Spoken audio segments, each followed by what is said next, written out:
Hello. Today I'm going to read you a story from the book of Myths and Legends as retold by Anthony Horowitz.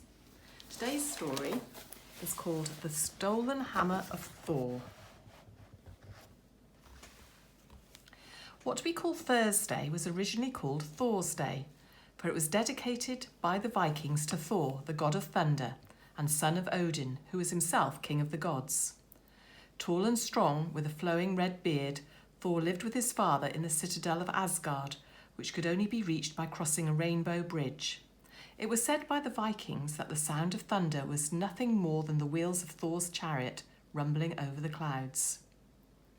Thor possessed a pair of iron gloves and a magic belt that doubled his strength. His voice was so loud that it could be heard even above the clamour of a battle, and would have had his enemies fainting with terror. But his most prized possession was his hammer, Mjolnir, the destroyer. Mjolnir had been made from a meteorite that had fallen to earth during a storm.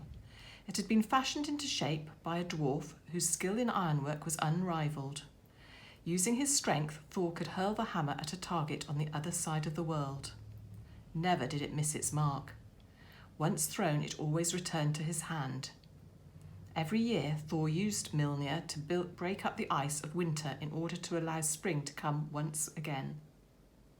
You can imagine then how Thor felt when he woke up one day to find that his precious hammer was missing. He looked under his pillow, then under his bed. He tore the pillow into shreds, then the bed into matchwood. Finally, he ransacked every room in the house, knocking down several walls with his bare fists, but all to no avail. It was then that Loki, the god of firelight, happened to pass. Seeing Thor sitting in the street with half the contents of the house, and indeed half the house itself scattered around him, he asked what was the matter. Now Loki was a sly and trustworthy god who delighted in mischief. Normally Thor wouldn't have trusted him as far as he could throw him, which was actually a very long way indeed, but by now he was so desperate he told him everything. "Don't worry, my dear fellow," Loki said. "I'll find Mjolnir for you. I expect one of the giants has stolen it." "The giants?" Thor's face lit up. "Why didn't I think of that?" "I can't imagine," Loki smiled to himself, for he did not think very highly of Thor's intelligence. "You wait here, I'll see what I can do." With that, Loki turned himself into a bird and flew out of Asgard, over the rainbow bridge and onto the frozen land of Jotunheim, where the giants lived. Loki was sure he would find the hammer there, for the giants had never liked the gods and they actively hated Thor, who had killed many of their number. But he was unsuccessful. 3 times he flew around Jotunheim and he spied nothing. At last he settled beside a lake, where, despite the ice that floated on the surface, was one of the giants swimming. "Having a good swim, your majesty?" he asked, for the giant was none other than Thrym, king of Jotunheim. "Not cold enough," Thrym replied, although his skin was quite blue and his beard had frozen solid. "What brings you to Jotunheim, Loki?" "A hammer," Loki replied. "Thor's hammer, to be precise." At that, Thrym roared with laughter. "So he sent you, did he? Well, let me tell you something, my friend. You'll never find it." "So you know where it is?" Loki said. "Of course I do. I was the one who stole it, and now I've hidden it 8 fathoms underground, and only I know where." Once again the giant burst into laughter, icy drops of water splashing out of his hair. Loki smiled politely. "I imagine," he began, "that your majesty has some exchange in mind. The hammer is useless to you. What do you want it for?" The giant stopped laughing. "You are cunning, Loki," he said. "And you're right. For a long time now I've been looking for a wife. Recently I heard talk of a certain Freya, the goddess of love. I'm told that she is very beautiful." "There is none more beautiful," Loki agreed. "Then I want her. The hammer will be my wedding present to her." "With respect," Loki said, "I'm not sure that Freya will be too happy about marrying you. I mean no offence, but your majesty is not exactly blessed with good looks. Your majesty's nose is crooked, and the boil on your majesty's chin is the size of a steam pudding. Your majesty's stomach is also—" "That's enough," Thrym roared. "If I don't get Freya, Thor doesn't get the hammer, and that's final." Loki returned to Asgard and found Thor still sitting outside the wreckage of his house. Thor stood up hopefully, but his face fell when he saw that Loki had come back empty-handed. Then Loki told him what he'd found out, and once again he cheered up. "Well, that's simple then," he cried. "We'll tell Freya, and in no time at all I'll have my beloved Mjolnir back." "My dear Thor," Loki sighed, "do you really think Freya will agree to marry Thrym? He's a giant, for goodness sake. And anyway, Freya's already married." "Oh yes," Thor said. "I hadn't thought of that, but let's ask her anyway, Loki. You never know." "No," Loki agreed. "Never!" Freya cried. Thor and Loki stood sheepishly while the goddess of love glared at them with remarkably little love in her eyes. "Never," she repeated. "Thrym is a disgusting old giant. He has a boil on his chin the size of a steam pudding. I'm sorry, Thor, but I wouldn't marry him if he was the last creature alive. It's preposterous to even think of it." "But my hammer," Thor muttered. "Forget it," Freya cried and slammed the door. Thor looked really sad at Loki, who shrugged. "We'd better call a meeting of the council," he said. "This needs talking about." And so all the gods and goddesses of Asgard, apart from Freya and her husband, assembled in Odin's palace to decide what should be done. While Thor sat waiting for someone to come up with a good idea, he listened while they debated, shaking his head when one of the gods suggested he should enter Jotunheim alone to confront the king. "It's impossible," he said. "I'm virtually powerless without my hammer. Perhaps I could defeat Thrym, but not his entire court." "I could come with you," another god suggested. "No," again Thor shook his head. "I cannot risk the life of my friends in such a venture. And anyway, what good would it do? If we killed Thrym, we'd never find out where the Mjolnir was buried." At last Loki got to his feet and stepped into the centre of the crowded council chamber. As all eyes turned on him, he couldn't stop a mischievous smile flickering across his lips. "I have an idea," he said. "What is it, Loki?" Odin demanded. "It's really simple," Loki explained. "Thrym wants Freya. Freya won't go. But suppose Thor were to go to Jotunheim instead, disguised as Freya."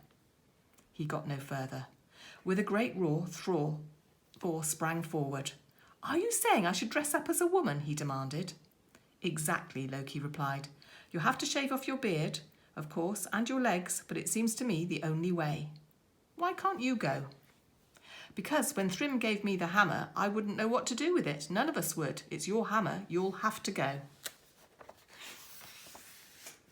Dressed as a woman? Thor pounded his fist into his palm.